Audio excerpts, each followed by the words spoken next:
এখানে বন্ধু কয়জন? 12 জন বন্ধু। প্রত্যেকে কত করে টাকা দিলে 22 টাকা দামের 18টি খাতা কিনতে পারবে? তাহলে আমাদের আগে বের করতে হবে কি, খাতা কয়টা এখানে? 18টি। 18টি খাতার দাম কত? একটি খাতার দাম কত? 22 টাকা। তাহলে 18টি খাতার দাম বেশি হবে, গুণ করতে হবে। তাহলে আমরা কি লিখবো এখানে? একটি খাতার দাম 22 টাকা। 22 টাকা। তাহলে 18টি খাতার দাম কত হবে? তাহলে 22 গুণ হবে কত? 18। এটা কি করব? টাকা, তাই না? এখন 22 আর 18 গুণ করলে কত হয়? এ পাশে রাফ করে দেখাইতে হবে। তাহলে 22 গুণ কত? 18। গুণ করলে কত হয়?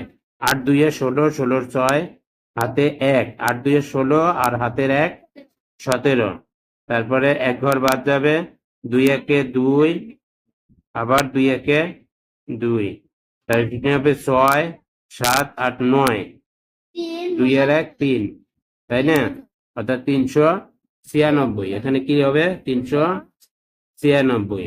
তাহলে 396 টাকা কি 18টি কলমের মূল্য, না? 12 জন বন্ধু দিবে কত তাইলে? 396 টাকা। আমরা এখানে লিখবো 396 টাকা। ঠিক আছে? এখানে কালি শেষ হয়ে গেছে, তাই না? কালি শেষ হয়ে গেছে। তাহলে এখানে দেবে 396 টাকা।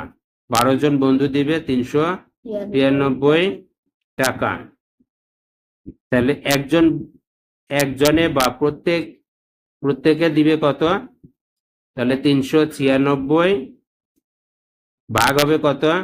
12। এত টাকা। এটারও রাফ দিয়ে দিতে হবে। এটার রাফটা আমরা এই জায়গাতে করি। তাহলে 12 ভাগ কত? 396। ভাগ করলে কত? 12।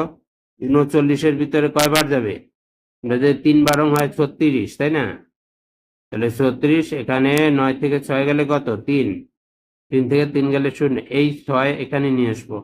আবার 3 12 কত? 36, এখানে 36 শূন্য। তাহলে 33 টাকা দেবে। প্রত্যেক বন্ধু কত দেবে? 33 টাকা করে দিবে। আমরা এখানে টাকা লিখে দিই। তাহলে প্রত্যেক বন্ধু তাহলে কত করে দিবে? 33 টাকা করে। উত্তর হবে কত? 33 টাকা। বুঝা গেল?